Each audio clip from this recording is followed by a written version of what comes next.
ग्रॅव्हिटेशनचं lecture number 11 start करून राहिलो आणि या लेक्चर नंबर 11 मध्ये आपण आज बघणार आहोत gravitational field due to solid sphere आणि हॉलो स्फियर व रिंग मुळे है ना।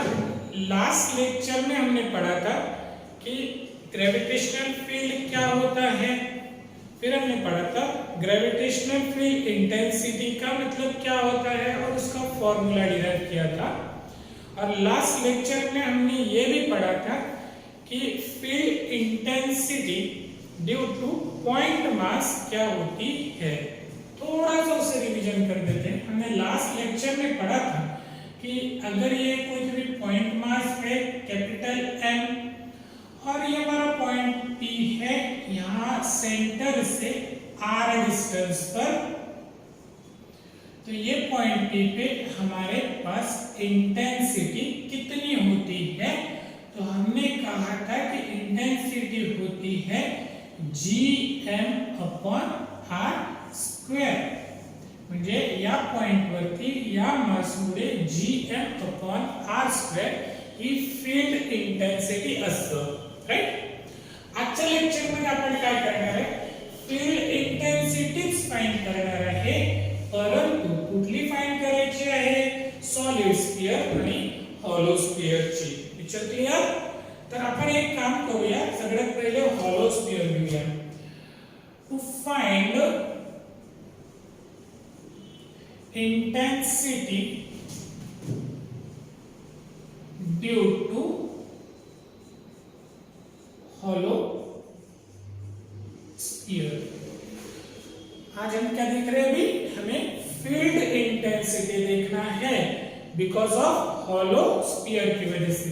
बच्चों मान के चलो ये आपका हॉलो स्फीयर है, भाई हॉलो का मतलब अंदर से एम्प्टी है, ये पूरा पोकट एम्प्टी, ये आपका हॉलो स्फीयर है। Let O centre of the hollow sphere, capital R radius of the hollow sphere, capital M mass of the hollow sphere.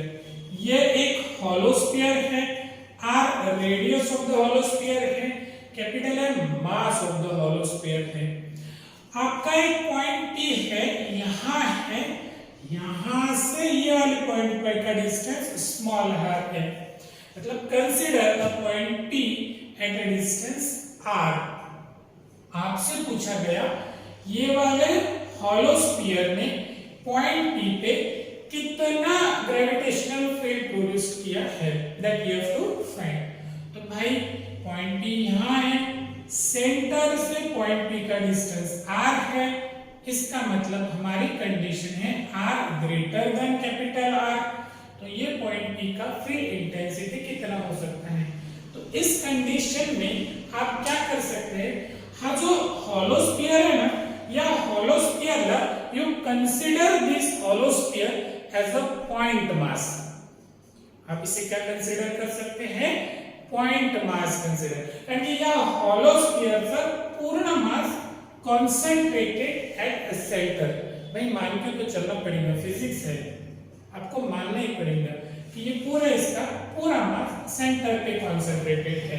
अगर इसका पूरा मास सेंटर पे कॉन्सेंट्रेटेड है तो ये क्या बन गया, ये बन गया हमारा पॉइंट मास। क्या बन गया, ये पॉइंट मास। अब हमें पॉइंट मास का फील्ड इंटेंसिटी फाइंड करते आता है, क्या है फॉर्मूला, Gm/r²।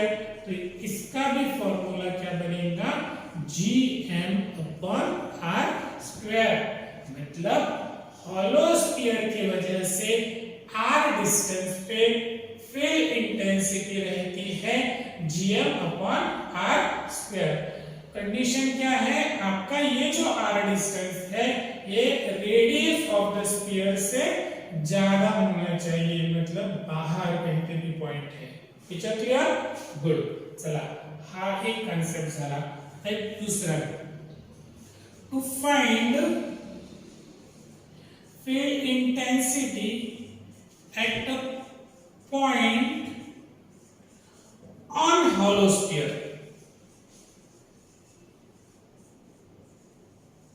ठीक है, अब हमारा पॉइंट P कहां पे है, डिफाइन करनी है बच्चों। चलो ये आपका होलो स्फीयर है, ज्यादा टाइम वेस्ट करने का जरूरत नहीं।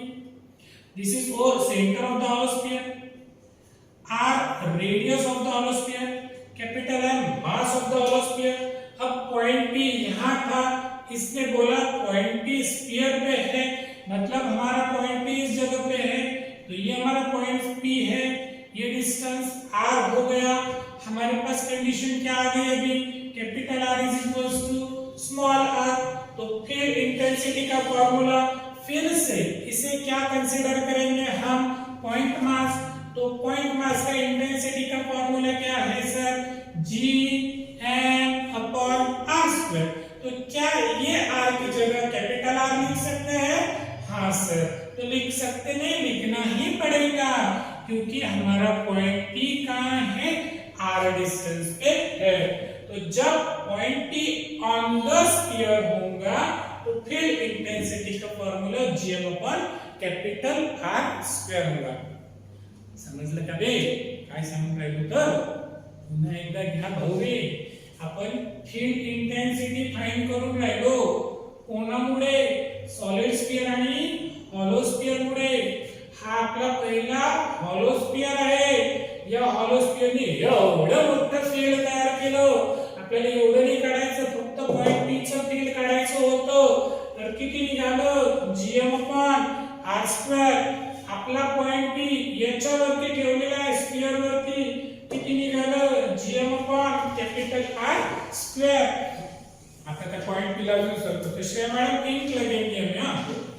आता पहा तीसरी condition, to find field intensity E at a point inside hollow sphere। अब हमारा पॉइंट P कहाँ है, हॉलो स्फीयर के अंदर है, इनसाइड द हॉलो स्फीयर। हाँ मान के चलो ये आपका क्या है, हॉलो स्फीयर। ओके सर, ये क्या है, centre of the hollow sphere. ये क्या है, R radius of the hollow sphere. पहले पॉइंट पी बाहर था, बाद में यहां आ गया, अब घर के अंदर घुस गया, ये हमारा पॉइंट पी है। ओके, और ये पॉइंट पी का यहां से डिस्टेंस कितना हो गया, आर। मतलब क्या है, R less than capital R.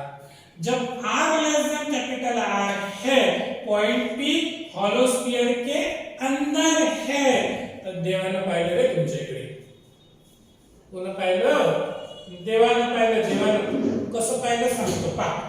अंदर जर पॉइंट पी असेल, हॉलो स्फीयर आहे, पॉइंट पी आतमध्ये असेल, तर electric field intensity potential zero असते। किती असते, झिरो। किती असते, झिरो। किती असते, झिरो। किती असते, झिरो। कोणामुळे, हॉलो स्फीयर। पॉइंट पी कुठे आहे, स्फीयरच्या आतमध्ये, कुठे आहे, आतमध्ये, फाइंड करायची गरज नाही। समजला, बाहेर जर असेल तर gm upon r square, on the sphere असेल तर gm upon capital R square, स्फीयरच्या अंदर असेल तर झिरो। समजला, याचा ग्राफ का कसा म्हणते, हा आपण ग्राफ काढूया। ही आपली घ्या x एक्सिस आणि ही y एक्सिस। x एक्सिस ला आपण डिस्टन्स दाखवू r ने आणि y एक्सिस वरती आपण फील्ड इंटेंसिटी E ने दाखवू। हा हॉलो स्फीयर आहे मोठे हो, ये तुम्हारा हॉलो स्फीयर मान के चलो, मैंने यहां निकाला भाई, ये हमारी radius of the hollow sphere है कैपिटल R। ठीक है, हाँ ये हमारा ओरिजिन पॉइंट है, ये हम डिस्टेंस बता रहे हैं, इसको थोड़ा सा निकाल के रखना पड़ेगा ऐसा। तो हमारे पास तीन फॉर्मूलाज आए थे। पहला formula E inversely proportional to R square, E inversely proportional to R square. कहां, कब कब कब, जल्दी बोलो, R greater than capital R, मतलब बाहर।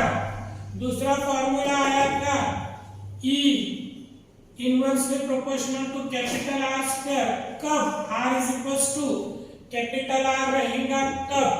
तीसरा फॉर्मूला आया था E इज इक्वल टू 0 कब R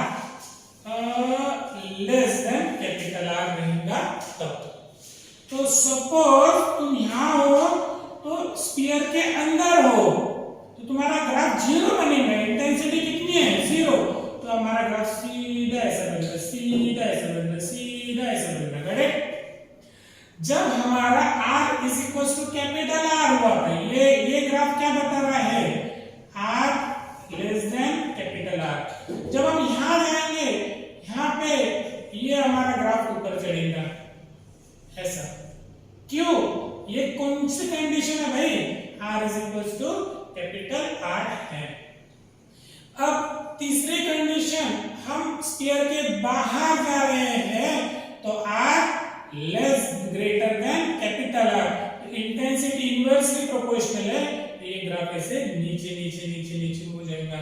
मतलब ये ग्राफ कैसा है, पहले तो 0 था इंटेंसिटी, फिर इंटेंसिटी R के बराबर हो गई, बढ़ गई, और फिर एकदम कम होते होते होते होते जब इंफिनिटी पे जाएगा तो इंटेंसिटी 0 बन जाएगा। समझ में आ गया आप लोगों को? कोई डाउट इसमें? This is the graph, intensity versus distance का ग्राफ। समझ में आ गया? ओके चलो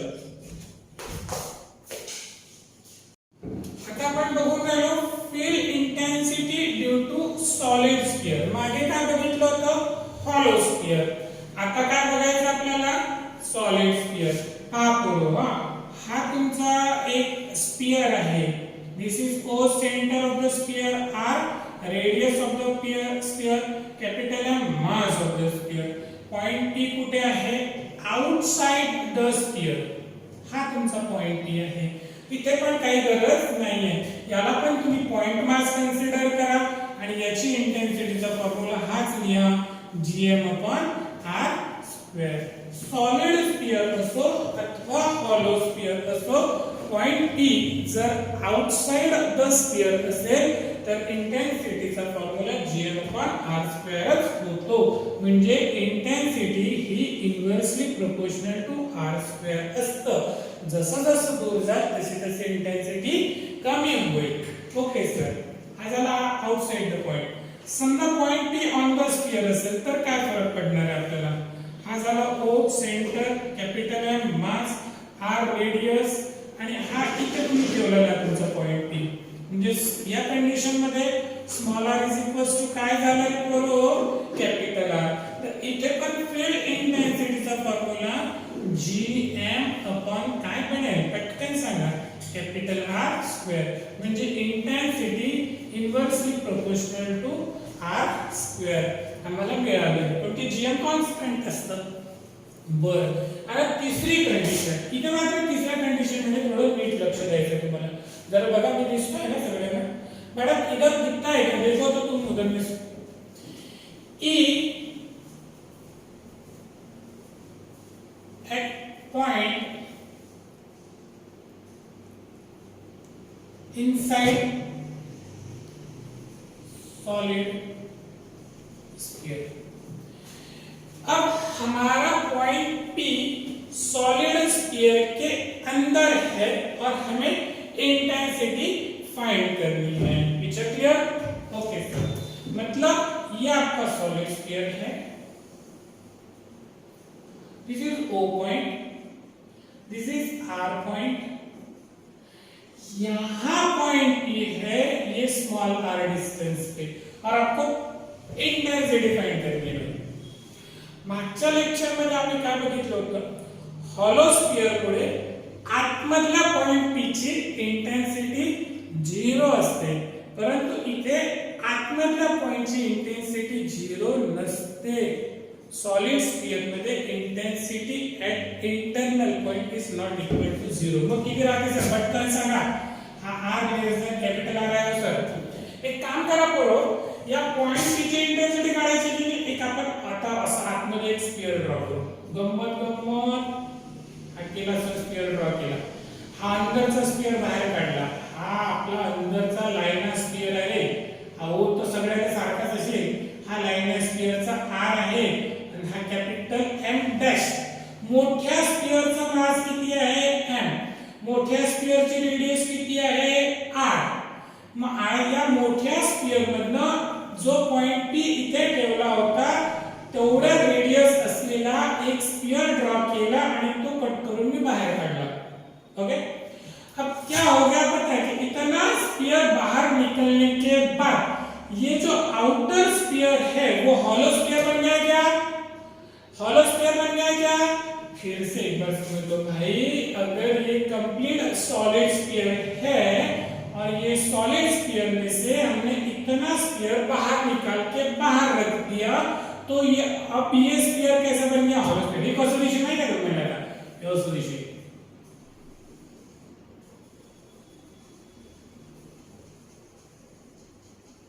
है ना, कट करून बाहेर काढलं, समजलं ना?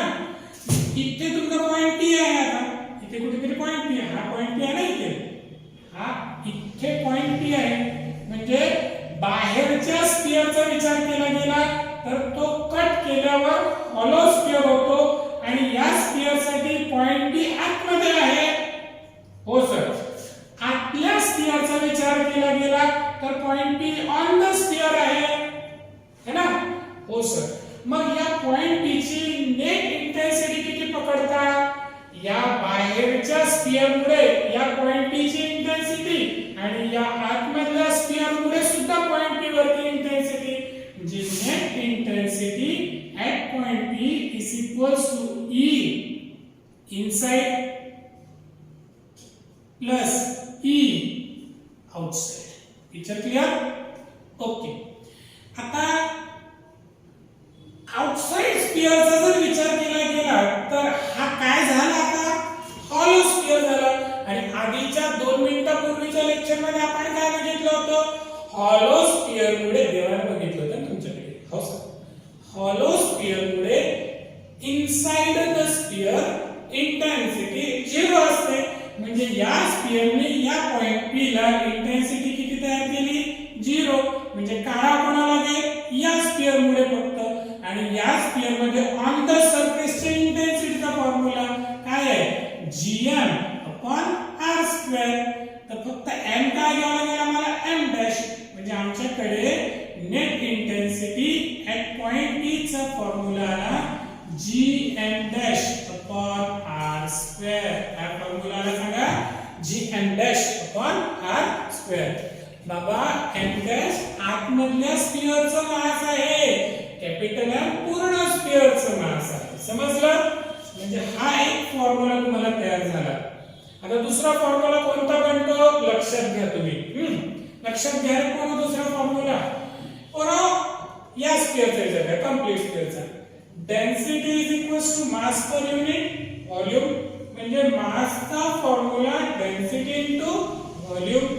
डेन्सिटी का फॉर्म्युला 4/3 पाई r क्यूब, नहीं सॉरी, वॉल्यूम का formula 4/3 pi r cube into density. ये किसका फॉर्मूला हो गया? मास का फॉर्मूला। क्या m डैश का फॉर्मूला हम बना सकते हैं? हाँ, बना सकते हैं। मैडम हम नहीं दिख रहे हैं, आपको वही पूछना कि हम दिखते हैं कि नहीं दिखते हैं। m डैश का फॉर्मूला क्या बनेगा बोलो?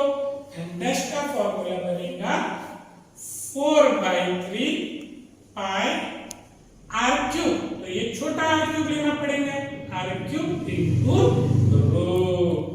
बहुत अच्छा कर रहे हो तुम लोग। अब ये m डैश का फॉर्मूला इसमें डाल दो, अब यहीं रुको, तो हमारे पास इंटेंसिटी का फॉर्मूला बनेगा, ये g तो as it is, m dash की जगह पे हम लिखते हैं 4/3 pi r cube rho upon नीचे क्या है? r square. ये गया, ये गया, तो इंटेंसिटी का फॉर्मूला बन गया 4/3 पाई रो जी आर। ये इंटेंसिटी का फॉर्मूला बन गया। कौन सा पॉइंट पे? जब पॉइंट पी स्फीयर के अंदर है तो। झोपलेगा नहीं ना? थोड़ा थोड़ा कॉम्प्लिकेटेड है, थोड़ा नीट समजून घ्या या कन्सेप्टला। तुमचा पॉइंट या आतमध्ये असल्यामुळे in terms of density formula काढला। मिरेकल पहा काय झालं, मिरेकल पहा, इथे इंटेन्सिटी इन्व्हर्सली प्रोपोर्शनल असते, इथे इंटेन्सिटी इन्व्हर्सली प्रोपोर्शनल आहे, परंतु भाऊ 4/3 पाय आर रो जी हे सगळं कॉन्स्टंट, इथली इंटेन्सिटी कशी येऊन राहिली रे बा, directly proportional to R. MCQ मध्ये विचारले जातं त्याच्यामध्ये. सॉलिड स्फिअरची इंटेन्सिटी आतमधल्या पॉइंटला डायरेक्टली प्रोपोर्शनल असते. समझलं? लक्षात ठेवा, डायरेक्टली प्रोपोर्शनल टू आर होती है. है रेडी? ओके. तो देखो हमने ये वाला भी फार्मूला आपको डिराइव करके दिया, ये वाला भी फार्मूला डिराइव करके दिया, और एक फार्मूला डिराइव करके देते हैं. चलो और एक फार्मूला डिराइव करके दो सर. ये देखो, ये हमारे पास मास का ये वाला फार्मूला है 4/3 पाई आर क्यूब रो. तो रो का फार्मूला क्या होगा देखो, तो बनाओ तो ये फार्मूला से रो का 3 उधर जाएगा 4 नीचे आएगा. Thrice capital M upon 4 pi R cube rho is equals to rho. 3/4 capital M pi R cube is equals to rho. ये वाला फार्मूला ये वाले फार्मूले में डाल देते हैं. चलो काय होगा, झोपू नका, नीट लक्षात द्या.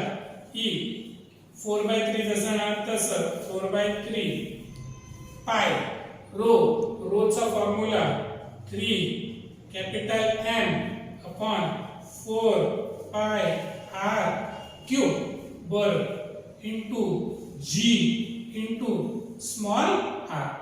4/3 कैंसल, पाय कैंसल, E चा formula gm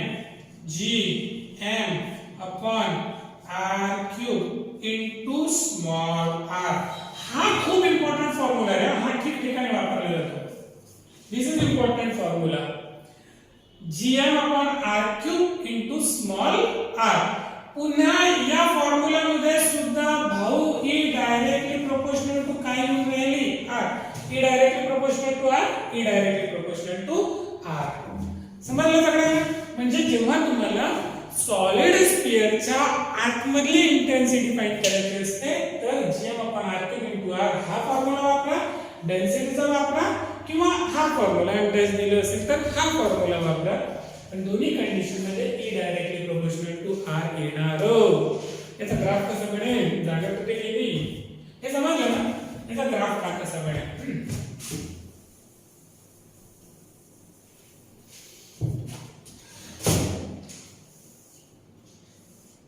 x axis y axis हा O, हा तुमचा solid sphere, he capital R radius of the solid sphere. ठीक आहे. इथे आम्ही काय दाखवणार आहे I, आणि इथे काय दाखवणार आहे इंटेन्सिटी E. हा ओरिजिन. आता हा पोर्शन म्हणजे फील्डच्या स्फियरच्या आतमध्ये, हा स्फियरच्या आतमध्ये, आणि स्फियरच्या आतमध्ये E कशी आहे, डायरेक्टली प्रोपोर्शनल टू. म्हणजे हा ग्राफ कसा बनेल, सरळ स्ट्रेट. E डायरेक्टली प्रोपोर्शनल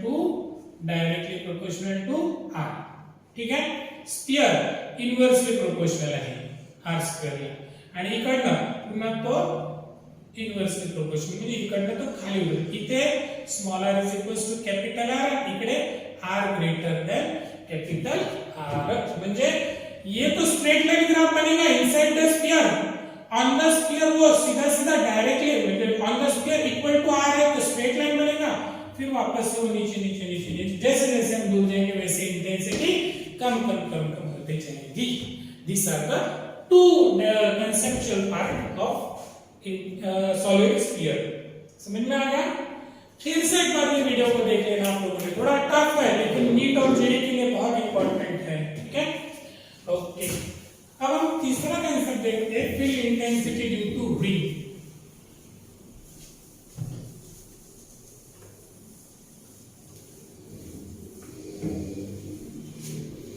अब ना एक छोटा सा कंसेप्ट देखते हैं, E due to ring.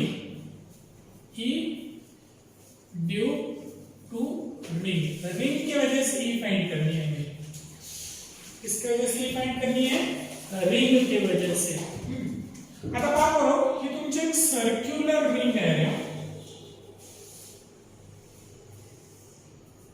O centre of the ring आहे, capital R radius of the ring आहे, capital M mass of the ring आहे.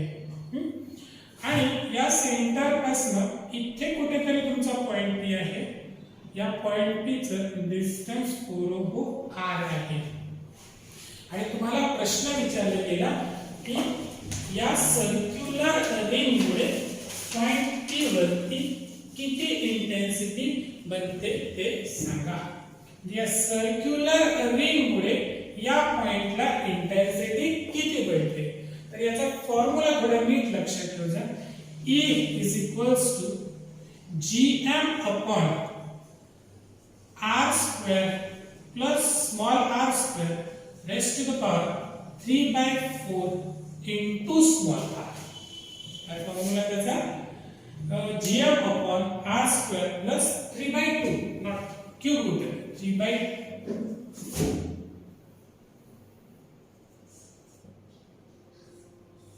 हा फॉर्म्युला बनतो. पुन्हा एकदा लिहून घेऊ.